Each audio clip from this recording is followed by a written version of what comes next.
Samarin po ang biyaya, awa, habag, pagkapala, katotohanan, kapayapaan, pag-ibig mula kay Abay Hawa. Sa magandang umaga, tanghali, hapon, gabi, sa lahat po ng inabot ng pangaral ng munting channel na ito. Sa iba't ibang panig ng buong mundo, maging dito sa atin sa buong Pilipinas. Muli natin pasalamatan si Abay Hawa sa buhay na pinagkaloob niya sa bawat kapatid sa kapulungan, maging sa lahat ng ating mga mahal sa buhay. Maraming pong salamat, Abay Hawa. Ngayon po ay May 30, 2025, ganap na pong alas 4:34 ng hapon. Sige bro, saktong 5. So yun po. Talagang ibali napagbigay naman tayo ng 4 na araw. 4 na araw na hindi nagkaroon ng problema, no? Sister Chris de la Cruz Kim, magandang hapon. Brother Villano Umali, Sister Loren Paulan Fernandez, Sister Ging Makar, Sister Shirley Radarisa. Ayan, pakishare na lang po doon sa ating mga timeline, ano? Lisa Indinibli Corsiga, Brad Melchor Pasis. Ayan. Sister Lolita Corsiga. Basa-basa muna ako habang inaantay lang natin. Brad Sam Rotoni, magandang hapon.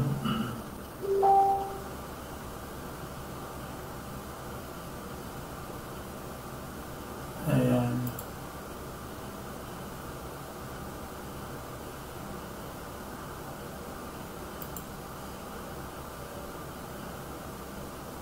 Brad Carlo Roll. Ayan, magandang hapon.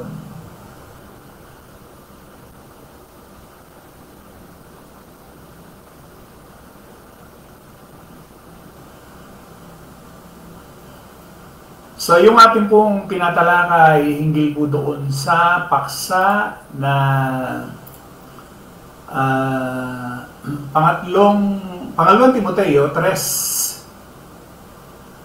At sabi nga ho dito sa 14, ayan, datapot manatili ka sa mga bagay na iyong pinag-aralan at pinagkaroonan mo ng katunayan, yamang nalalaman mo kung kanino mo nangatutuhan. Ito na yung ating panglimang bahagi, ano? Kalimang bahagi na tayo. Brad Jesse Juarez. Ayan. Napagbigyan naman tayo ng 4 na araw. Sister Cristina Juarez. At dito sa ating panglimang bahagi, doon sa pangalawang Timoteo 1:3, sa 1:3, ingatan mo ang mga ulirang mga salitang magagaling na narinig mo sa akin sa pananampalataya at pag-ibig na nasa kay Kristo. Pangalawang Timoteo 2:2, ang mga bagay na iyong narinig sa akin sa gitna ng maraming saksi, siya mo ring ipagkatiwala sa mga taong tapat na makapagtuturo naman sa mga iba. Unang Timoteo 4:16, mag-ingat ka sa iyong sarili at sa iyong turo, manatili ka sa mga bagay na ito, sapagkat sa paggawa mo nito, ang iyo ring sarili ang ililigtas mo at pati ng mga nagsisipakinig sa iyo. So mahalaga talaga yung aral, yung turo, yung pinag-aralan. Mahalaga yan, ha? Brother Edmundo Umali, Sister Jo LB, Sister Lori Calderon, Leonardo Corsiga, Noli Tungkua, Lolita Corsiga, Sister Elizabeth Denoy, Joel Suela, Leonardo Corsiga,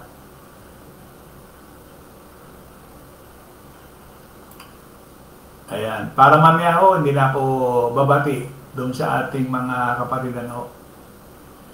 Si Brad Rodelio Nava, nakita ko ka kanina doon sa kabila eh. Sana makalipat siya. Juliet Umali.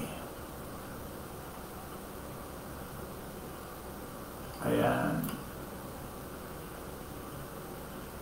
Fortunato Juarez.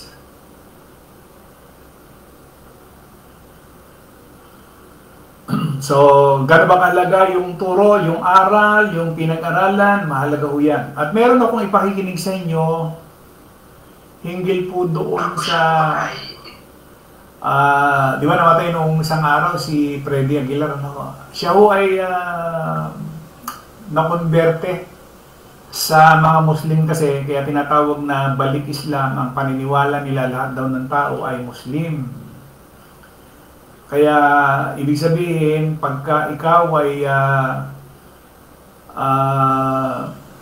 galing sa ibang reliyon, dati ka ang wikang Muslim, pero nagbabalik Islam ka. Lahat do, walang ibang reliyon, kundi tanging Muslim lang. So, namatay siya ng isang araw, ano? Ito po yung... Ayan. Na ngayon ay tinatawag na Abdul Farid, na siya ay magbalik Islam.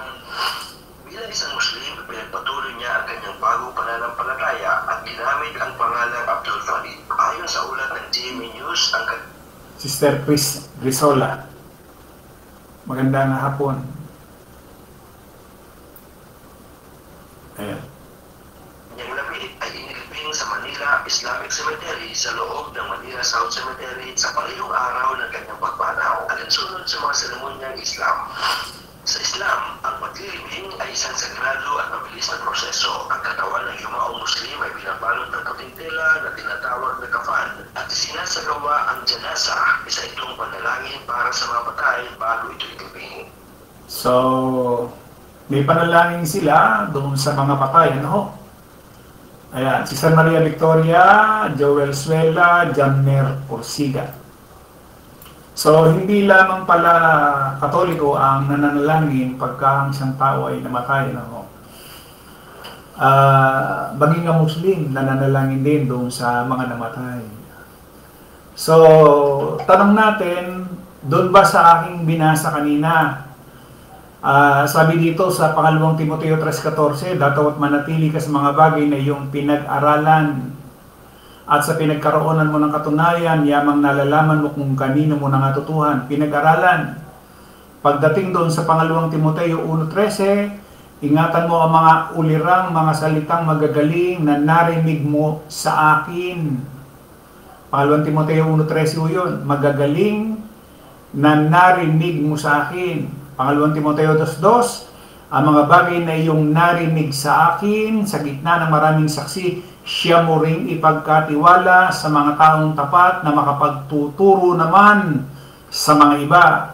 Unang Timoteo 4:16, mag-ingat ka sa iyong sarili at sa iyong turo, manatili ka sa mga bagay nito sapagkat sa paggawa mo nito, ang iyong sarili ang iligtas mo pati ang mga nagsisipakinig sa iyo. Ang isa bang patay ay dapat bang ipanalangin? Itinuro ba ni Pablo na ang isang patay ay dapat nang ipanalangin? Shirley Bandoo Abrera, Sister Vivian Bandoo Mana, sa ating nakagisnan, ang patay dadalhin sa simbahan, pamimisahan kay Father, bibindisyonan. Naturalmente may bayad o yun. So hindi lang pala Katolisismo ang nananalangin sa patay, pati ho mga Muslim. At siguro, maaaring yung ibang mga reliyon, ganun din. Sa kasulatan kasi, wala ko tayong nabasa na may tinuro si Pablo. Ano? Kaya nga doon sa 4 na sitas na aking binasa, kung titingnan natin, wala ko tayong mababasa. No? Sabi nga ho dito, habang tayo kasi ay nabubuhay, sabi doon sa 6:12 ng Roma, kaya huwag na ninyong paghariin ang kasalanan sa inyong katawang may kamatayan, upang huwag na ninyong sundin ang mga hilig na ito. Ang Biblia Tagalog 1978, huwag ngang maghari ang kasalanan sa inyong katawang may kamatayan, upang kayo'y magsisunod sa kanyang mga pita. ASND, huwag na ninyong paghariin ang kasalanan sa inyong katawang may kamatayan para hindi na ninyo sundin ang masasamang hilig nito. Bakit ayaw o bakit sinasabi ni Pablo na huwag niyo nang paghariin ang kasalanan sa inyong katawang may kamatayan? Huwag nang maghari sa inyo ang kasalanan. Bakit? Kasi once na ang tao ay namatay at ikaw ay ang kasalanan na naghahari pa rin sa iyo, base doon sa Ezekiel 18:20, sabi niya, ang kaluluwa na nagkakasala, mamamatay. Ang anak ay hindi magdadanas ng kasamaan ng ama o magdadanas man ang ama ng kasamaan ng anak.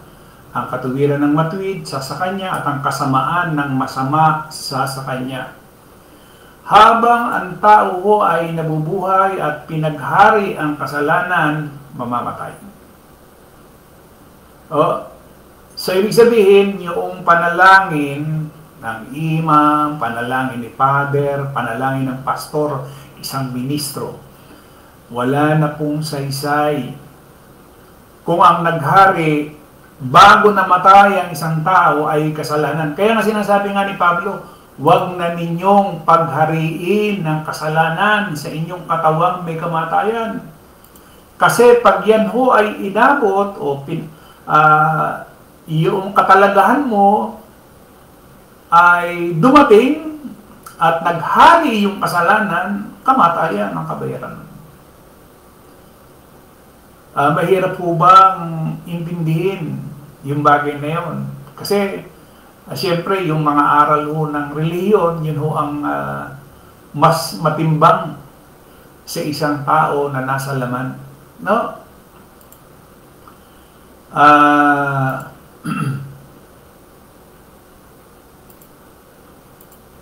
Maliwanag ko yan doon sa Ezekiel. Ang taong nagkasala ang siyang dapat mamatay, hindi dapat parusahan ng anak dahil sa kasalanan ng kanyang ama, at ang ama naman ay hindi dapat parusahan dahil sa kasalanan ng kanyang anak. Ang taong matuwid, gagantimpalaan sa ginawa niyang kabutihan, at ang taong masama, parusahan dahil sa ginawa niyang kasamaan. Ayan, letra por letra yan. Doon mo sa SND ng Hebrew 9:27, itinakda na minsan lamang mamatay ang tao at pagkatapos nito ay ang kahatulan.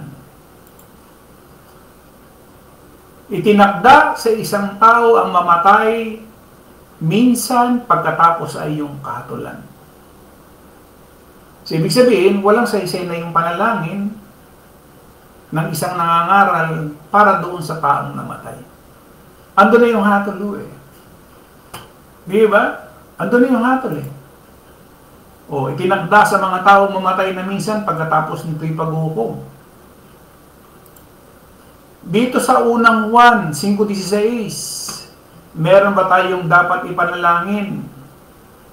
Sabi dito sa ASND, kung nakikita ninyo ang inyong kapatid kay Kristo na gumagawa ng kasalanang hindi hahantong sa espiritual na kamatayan, ipanalangin nyo siya at bibigyan siya ng Diyos ng buhay. Kailan yan? Habang buhay. Ito ay para lang sa mga nakagawa ng kasalanang hindi hahantong sa espiritual na kamatayan. Meron bang mga kasalanang hindi kailangang ipanalangin? Meron. May mga kasalanang nagdudulot ng espiritual na kamatayan. Hindi ko sinasabing ipanalangin ninyo ang mga taong nakagawa ng ganitong kasalanan. Meron palang kasalanan na kamatayan o espiritual na kamatayan, hindi pwedeng ipanalangin. Kahit siya'y buhay. Ano ho ba yung spiritual na kasalanan? Pamumusong. Parang nangyari ho yan doon sa Marcos, ano ho? Sabi ho dito sa 3:20. Patuloy. Muling nagkatipon ang napakaraming tao na anupat si Yahweh at ang kanyang mga alagad ay hindi lang makakain. Hindi man lang lamang makakain ng tinapay. Nang marinig ito ng kanyang mga kamag-anak, sila'y pumaroon upang hulihin siya sapagkat sinasabi ng mga tao, nasisiraan siya ng bait Ang mga guro ng kautusan na dumating mula sa Jerusalem ay nagsabi naman, nasa kanya si Beelzebul. Sa pamamagitan ng pinakapinuno ng mga demonyo ay nagpapalaya siya ng mga demonyo. Pinalapit ni Yahweh ay mga tao sa kanya at nag-usap sa kanila sa mga talinhaga. Paano mapapalabas ni Satanas si Satanas? Ibig sabihin niya, paano palalabasin ng laman yung laman? Kapag ang isang paghahari ay mahati laban sa kanyang sarili, ang paghahari yon ay hindi makatatayo. At kapag ang isang sambayan ay nahati laban sa kanyang sarili, ang sambayang iyon ay hindi makatatayo. Gayun din kung si Satanas ay maghimagsik laban sa kanyang sarili at mahati, hindi siya makatatayo, kundi yun ang kanyang wakas. Walang makapapasok sa anumang paraan sa bahay ng isang taong malakas at magnakaw at manira ng kanyang ari-arian. Malibang magapos muna siya ang taong malakas, saka pa lang niya mananakawan at masisira ang bahay na iyon. Katotohanan sinasabi ko sa inyo, lahat ng kasalanan ay patatawad sa mga anak ng tao at ang anumang paumusong. Ngunit, nung siya ay nakitulad ngunit ang sino mang namusong laban sa banal na espiritu ay hindi patatawarin kailanman, nanganganib siya sa walang hanggang kahatulan. Bakit? Sinabi ito ni Yahweh sapagkat sinasabi nila, meron siyang karumal-dumal na espiritu. Alam niyo ba ang mga Hudyo ay namusong sa banal na espiritu? Pero mo sabihin mo may demonyo siya. Di ba? Samantalang siya yung Diyos. Yan ho yung hindi na kailangan pang ipanalangin. Yan ho yung kasalanan na ikamamatay sa espiritual. Brad Nino Dimitillar, Brad Ezekiel Umali, Brad Wilfredo Bedes. So maliwanag may mga kasalanan pwedeng ipanalangin at meron namang kasalanan hindi kailangang ipanalangin. So ibig sabihin lamang, ang tao ipinapanalangin habang buhay, hindi patay. Kasi wala nang saysay, wala nang kabuluhan. Pagka isang tao, yung katakdaan sa kanya nangyari na, wala na. Kahit na ilang beses mong ipanalangin yan, wala nang saysay. Brad Rodelio Naba, magandang hapon. Wala nang saysay yun. Itinakda sa isang tao o itinakda na minsan lamang mamatay ang tao at pagkatapos nito ay ang kahatulan. Kasi ang iniisip nila, itinakda sa isang tao ang mamatay na minsan pagkatapos paghuhukom. Akala nila yung pagdating ng Kristo at saka hukuman. Hindi ba? Bira mo, kung naging alipin ka ng kasalanan habang ikaw ay nabubuhay, sa palagay mo ba, magkakaroon ka pa ng buhay na walang hanggan kung inabot ka na ng kamatayan? Di ba?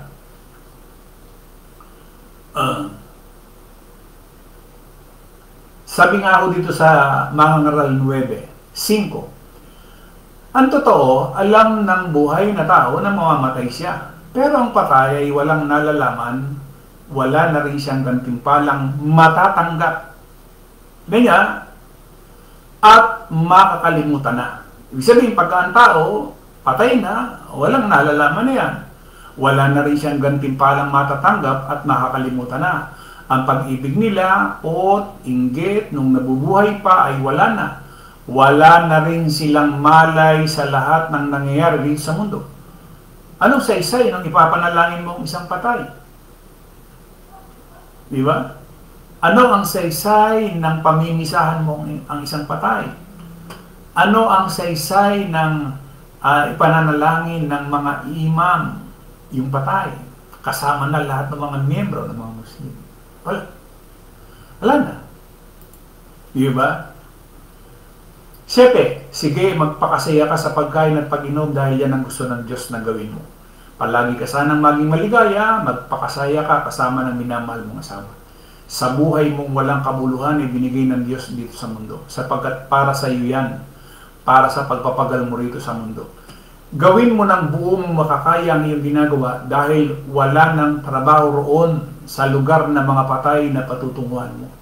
Wala ng pagpaplano roon, wala ring kaalaman at karunungan. Di ba? Wala na. Ang libingan ay Sabi niya dito sa 11, meron pa akong nakita rito sa mundo, hindi lahat ng mabilis na nanalo sa takbuhan, at hindi lahat ng malalakas ay nananalo sa labanan. Hindi rin lahat ng matatalino ay magkakaroon ng hanap buhay. Hindi lahat ng marunong ay magiging mayaman, at hindi rin lahat ng may kakayahan ay magtatagumpay. Dahil ang bawat tao may kanya-kanyang kapalaran. Hindi mo pwedeng sabihin na si Brad, mahaba ang buhay niya. Siguro, mahaba rin ang buhay ko. May kanya-kanyang kapalaran. Di ba kalimitan sinasabi ng marami? Na lahi ba kayo ng mga mahaba ang buhay? Di ba? Hindi rin totoo yun. Bakit? Kasi pinakdaan ni Abay Hawa lahat ng tao. Ibig sabihin, miski sa isang pamilya, hindi mo pwedeng sabihin na yung buong pamilya na yun, lahat yun. Kung halimbawa, 85, halimbawa yung panganay, yung sumunod ay 80, sumunod ay 75, yung sumunod ay namatay ng mas bata. Hindi ibig sabihin nun, kung yung tatlong nauna, mahaba ang buhay, yung susunod na, mahaba ng buhay. Hindi ho. Lahat ho kasi ay may katakdaan, lahat ng tao. Hindi pare-pareho, hindi pare-pareho. Teka, meron akong nakitang tanong dito. May kapataruan pa po ba yung ginawang pagmumura sa Diyos ni Duterte? Wala na, pamumusong yan eh. Di ba? Nung panahon ng unang siglo, pwede pa, may kapatawaran pa dahil nakitulad siya eh. Pero kung titingnan mo, ganun din ang sumada. Nung sabihin niya may sa demonyo sila, siya, ganun din. O ganun din kay Duterte. Kaya kita ninyo, kung ano yung tinanim mo, aanihin mo. Ngayon, nagdudusa na siya. Akala niyo pa ba makakalabas pa siya doon sa ICC? Dalawang bagay lang yan. Pwedeng pagbalik niya dito sa Pilipinas, maaring abo siya. Kung hindi man, patay, nadadalhin dito. Pero sasabihin mo na makakabalik pa ng buhay. Malabo ho yun. Ayan. Dapat pa po ba siyang ipanalangin? Hindi na. Kasi wala na eh. Naihatol na ni Abay Hawa yung dapat sa kanya. Sister Vivian Bandohumana, pagmumura is natin sa kung ilang ang pinatay niya na inamin niya mismo sa Quadcom. Tama yun. Sister Maria Victoria, tama talaga bro. Salamat sa salita ni Abay Hawa. Rosly Bandoho, yan. Sa maliwanag, ano? Ngayon, pagdating mo dito sa Roma, ano sinasabi diyan? Sabi dito sa 1. Ngayon, masasabi mong dapat lang hatulan ng mga taong ito dahil sa kanilang kasamaan. Pero maging ikaw na umahatuloy, walang may dadahilan. Sapagkat sa iyong paghatol sa iba, inahatulan mong yung sarili. Dahil ginagawa mo rin ang mga bagay na iyon. Alam nating makatarungan ang hatol ng Diyos sa mga taong gumagawa ng kasamaan. Pero sino ka para humatol sa iba? Ikaw mismo ay gumagawa rin ng mga iyon. Ang akala mo'y makaliligtas ka sa ato ng Diyos dahil alam mo siya'y mabuti, matyaga at mapagtimpi. Dapat mong malaman na ang Diyos ay mabuti sa iyo dahil binibigyan kanya ng pagkakataong magsisi sa mga kasalanan mo. Pero dahil sa matigas ang ulo mo at ayaw mo magsisi, pinabibigat mo ang parusa ng Diyos sa iyo sa araw na ihayag niya ang kanyang puot at makatarungang paghatol. Sapagkat ibibigay ng Diyos ang bawat isa ang nararapat ayon sa kanyang mga gawa. Di ba? Ayon sa kanyang mga gawa. So, may gawa, dapat. No? Bibigyan niya ng buhay na walang hanggan ng mga tao nagpapatuloy sa paggawa ng mabuti, na ang hangad ay makamta ng karangalan, papuri mula sa Diyos, at buhay na walang kamatayan. Yun ho ang mangyayari doon sa mga taong gumagawa ng mabuti. Sa iba naman ay walang iisip kundi ang sarili. at ayaw sumunod sa katotohanan. Kaya nga, kung ang iniisip mo ay sarili mo lamang, wala kang iniisip na yung kapwa, ano ang magiging hatol sa iyo ni Abay Hawa? Sa iba naman na walang iniisip kundi ang sarili at ayaw sumunod sa katotohanan, kundi sa kasamaan, ibubuhos sa kanila ng Diyos ang kanyang matinding galit. Lahat ng taong gumagawa ng masama, parurusahan ng Diyos, ang mga Hudyo muna bago ang mga hindi Hudyo. Ngunit bibigyan ng Diyos ng papuri, karangalan at kapayapaan ang lahat ng gumagawa ng kabutihan, una sa mga Hudyo bago ang mga hindi Hudyo, sapagat pantay-pantay ang pagtingin ng Diyos sa lahat ng tao. 12. Ang mga taong nagkakasala na walang kautusan, sa kautusan ni Moises, mahupamak. Hindi tayo kasama dyan. Hindi tayo kasama dyan. Mga Israelita ho yun. Di ba? O ano sabi dyan?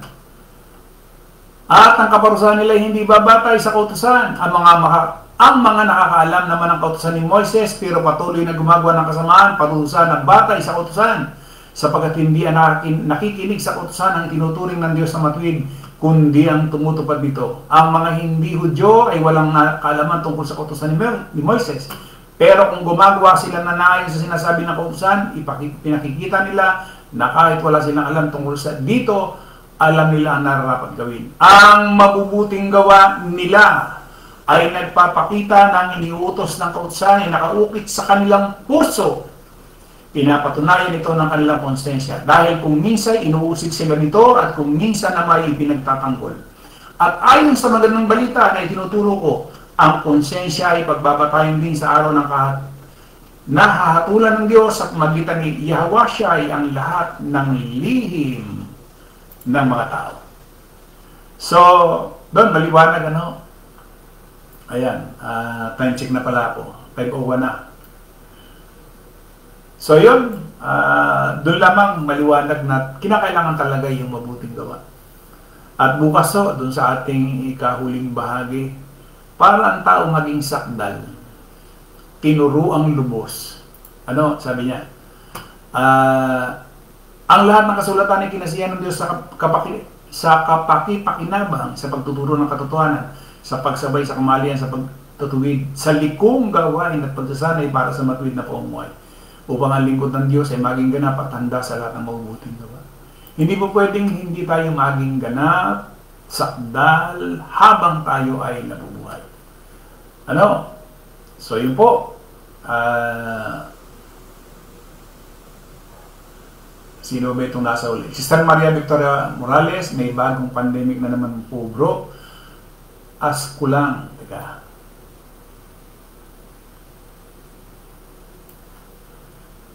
Dapat po ba tayong matakot ang bagong pandemic?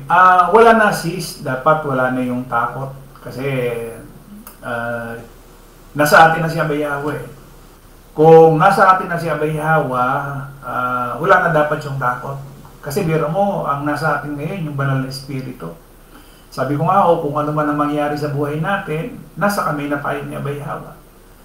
Kung yung salitang kamatayan, ang iniisip natin, sa atin bilang binanal, nagbabanal, yung kamatayan yan yung magiging reward. Kung sa mga nasa laman, yung kamatayan ay, sabi nga ay ayaw nila, sa atin iba. Kasi kung hindi tayo mamatay, hindi natin makakapiling si Abay Hawa. Kaya nga, hinahangad na ni Pablo nung panahon na yon, nung unang siglo, ng sulat niya na sumakay Kristo na. Ayan. Yun o yun. Kung yung kamatayan lang ang magiging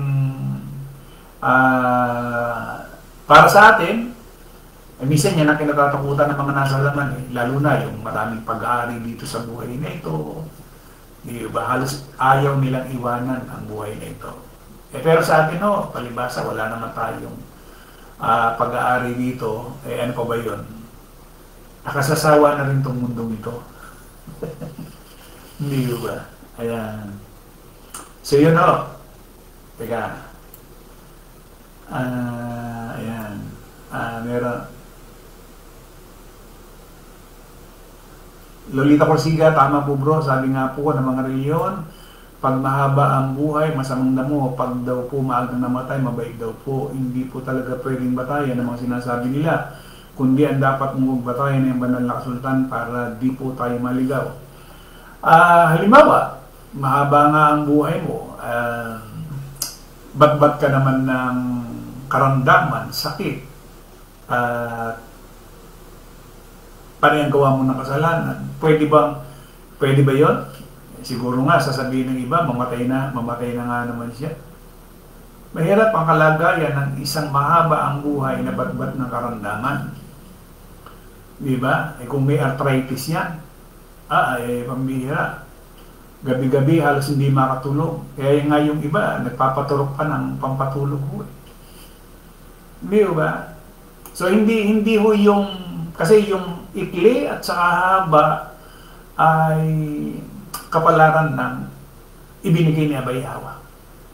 Hindi natin pwedeng sabihin, si Juan nga may ikli yung buhay. Yung Kristo may ikli rin. Diba? Nasa 30 lang. Si Juan, may higit. Ang Kristo, 33. Si Pablo, sabihin na natin, umabot pa sa 60. Pero may ikli. O mas maikli yung buhay ng mga apostol. Di ba? Brad Jesse Juarez, kaya lang naman natatakot ang laman, bro, sa mga pandemic ay dahil sa kamatayan at yung may iwan nila dito sa buhay sa laman. Totoo yun. Kasi pagka nasa atin ay yung bunga ng Espiritu, mawawala na sa atin yung takot sa kamatayan o anong mangyayari, digmaan. Yan ang ipinapanakot ng marami. Gutom, puro panlaman. Sa atin,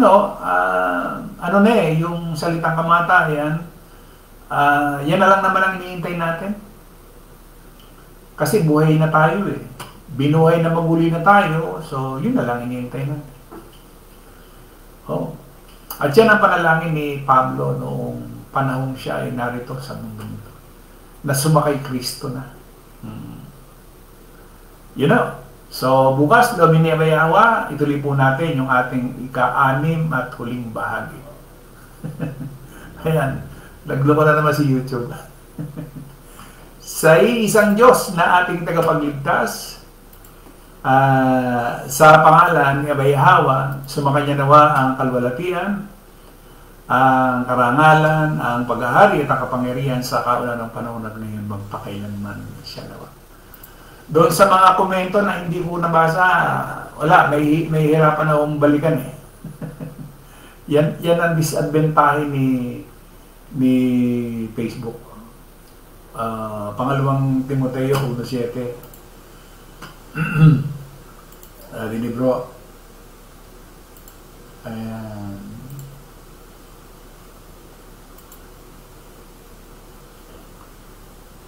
Sapagkat hindi tayo binigyan ng Diyos ng espiritu ng katakutan, kundi ng kapangyarihan at ng pag-ibig at ng kausayan. Yan yun. Nawawala na yung takot. Kaya sabi ni Pablo, 20:24 ng gawa, datapat hindi ko minamahal ang aking buhay na waring sa akin ay mahalaga, maganap ko lamang ang aking katungkulan at ang ministeryo ang tinanggap ko sa Panginoong Yahweh na magpatotoo ng ebanghelyo ng biyaya ng Diyos.